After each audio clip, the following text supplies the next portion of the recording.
हमारा इफेक्ट है electromeric effect. Electromeric effect क्या है? इंस्टेंटेनियस और temporary transfer of pi electrons in a multiple bond. कहाँ पे ट्रांसफर होएगा? To one of the bonded atom. जो मेरा मल्टीपल बॉन्ड दो एटम्स के बीच में, उनमें से एक बॉन्ड की तरफ इलेक्ट्रॉन्स मेरे ट्रांसफर हो जाएंगे। कब ट्रांसफर होंगे? इन the presence of attacking reagent. और मैं क्या कह सकती हूँ, जब भी मेरा कोई अटैकिंग रिएजेंट, सपोज यहाँ पे एक्स नेगेटिव, कोई भी मल्टीपल बॉन्ड के किसी भी एटम पे अटैक करेगा, इसने सपोज यहाँ पे अटैक करा, तो मेरे पाई इलेक्ट्रॉन्स यहाँ ट्रांसफर हो जाएंगे। अगर मेरा यहाँ पे अटैक करे, पाई इलेक्ट्रॉन्स यहाँ ट्रांसफर हो जाएंगे।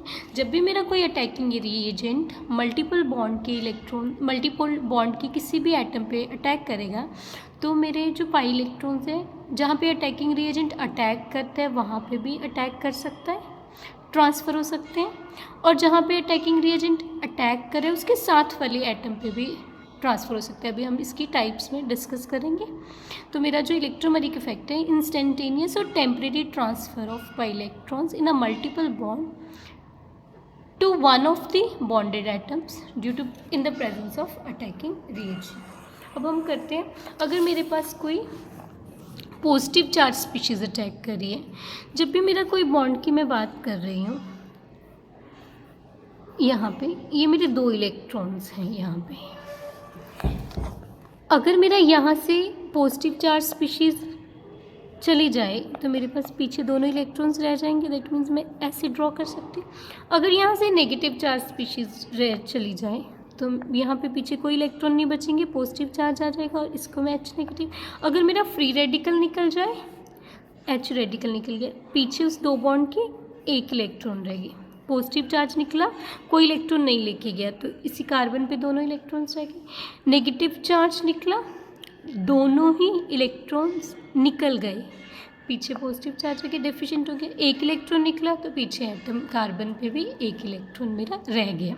ऐसे ही जब मेरा अटैक हो रहा है, पॉजिटिव चार्ज अटैक कर रहा है, मुझे दो इलेक्ट्रॉन्स और चाहिए, बिकॉज पॉजिटिव इलेक्ट्रॉन डेफिशिएंट है, दो इलेक्ट्रॉन्स चाहिए बॉन्ड बनाने के लिए, तो वो मेरे पाई बॉन्ड के इलेक्ट्रॉन्स उसी एटम पे आ जाएंगे जहाँ पे अटैकिंग रिएजेंट अटैक करे, अगर पॉजिटिव चार्ज है।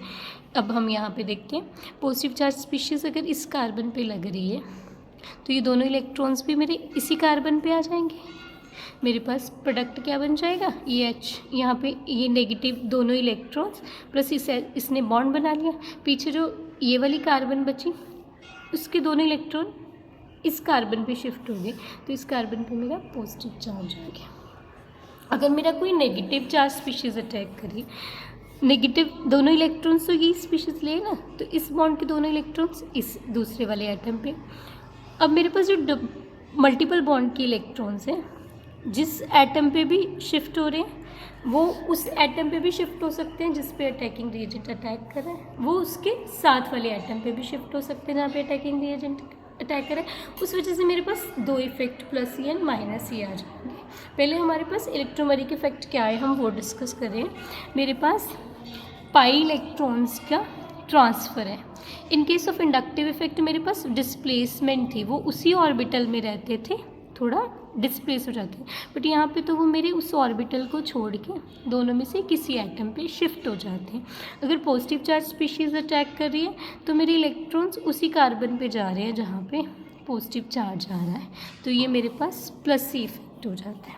और आप एक सिंपली इमेजिन कैसे कर सको, जब पॉजिटिव चार्ज स्पीशीज़ अटैक करेगी तो प्लस सी इफेक्ट आ जाएगा, नेगेटिव चार्ज स्पीशीज़ अटैक करेगी तो माइनस सी इफेक्ट आ जाएगा।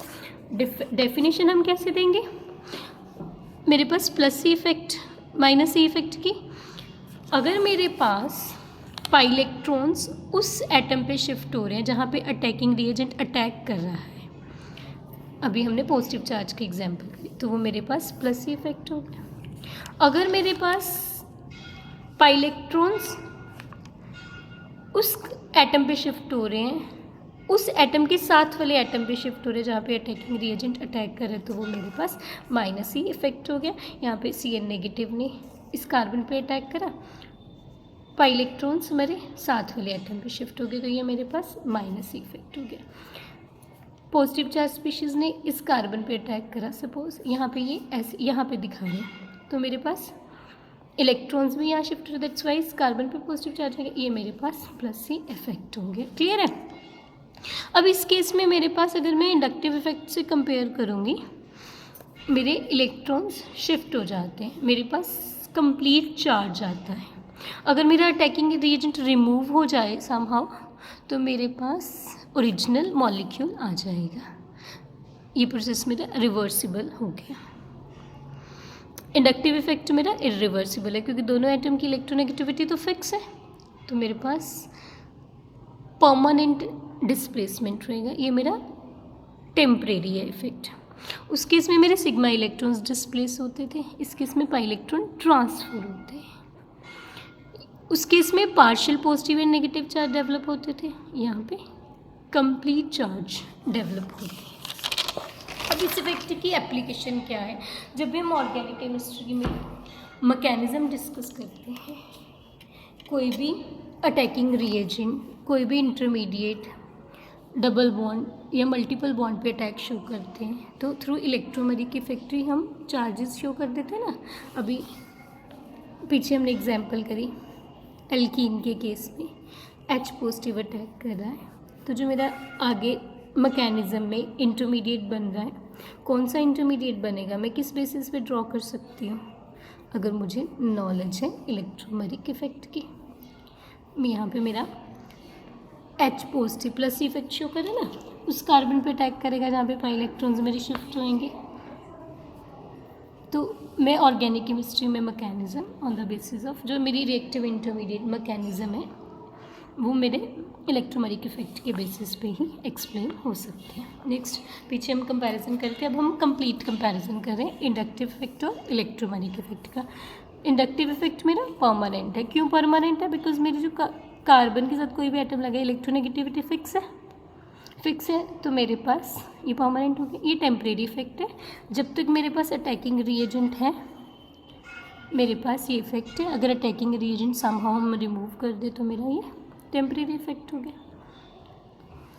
इस केस में मेरे सिग्मा इलेक्ट्रॉन्स इन्वॉल्व होते हैं, इस केस में मेरा मल्टीपल बॉन्ड रिक्वायर्ड है, पाई बॉन्ड इन्वॉल्व होते हैं, पाई इलेक्ट्रॉन्स इन्वॉल्व होते हैं। इंडक्टिव इफेक्ट में मुझे अटैकिंग रिएजेंट नहीं चाहिए। यहाँ पे मेरा इलेक्ट्रोमेरिक इफेक्ट तब ही होगा जब मेरे पास अटैकिंग रिएजेंट है। दैट मीन्स इलेक्ट्रोमेरिक इफेक्ट में अटैकिंग रिएजेंट रिक्वायर्ड, यहाँ पे नॉट रिक्वायर्ड। इस केस में मेरा डिस्प्लेसमेंट होता है, मेरे जो इलेक्ट्रॉन्स हैं ऑर्बिटल को लीव नहीं करते। जैसे सपोज यहाँ पे मेरे पास क्लोरीन लगा हुआ है, तो वो सेंटर की बजाय यहाँ पे ऐसे डिस्टोर्टेड ऑर्बिटल हो जाता है और डिस्प्लेसमेंट होती है सिग्मा इलेक्ट्रॉन्स की। यहाँ पे मेरे पास कंप्लीट ट्रांसफ़र हो जाता है। ये इलेक्ट्रॉन्स जब H यहाँ अटैक करे तो इलेक्ट्रॉन्स यहाँ कंप्लीट ट्रांसफ़र हो जाए, ये मेरा इरिवर्सिबल है। इस केस में अगर मैं अटैकिंग रिएजेंट रिमूव कर देती हूँ तो ये रिवर्स हो जाता है, तो रिवर्सिबल हो गया। इस केस में मेरे पार्शियल सेपरेशन ऑफ चार्जेस होती है। अगर मैं कोई हेट्रो एलिमेंट दिखा रही हूँ तो यहाँ पे मैं partial positive and partial negative दिखाती हूँ। यहाँ पे मेरे पास कंप्लीट चार्ज सेपरेशन होती है। सपोज मेरे पास कार्बोनाइल ग्रुप है, उस पर Cn नेगेटिव ने अटैक कर दिया, तो मेरे पास Cn ने यहाँ अटैक करा, O पे नेगेटिव चार्ज, कंप्लीट चार्ज आ गया। यहाँ पे मेरे पास पार्शियल चार्ज है। इस केस में मेरा डिस्टोर्शन होती है ऑर्बिटल की, मेरे पास ये डिस्टोर्टेड ऑर्बिटल आता है ना। अगर सिमेट्रिकल हमारे पास ऐसा आएगा तो डिस्टोर्टेड हमारे पास कुछ ऐसा आ रहा है। इस केस में मेरे पास पाई इलेक्ट्रॉन्स है, उस ऑर्बिटल को लीव ही कर जाता है।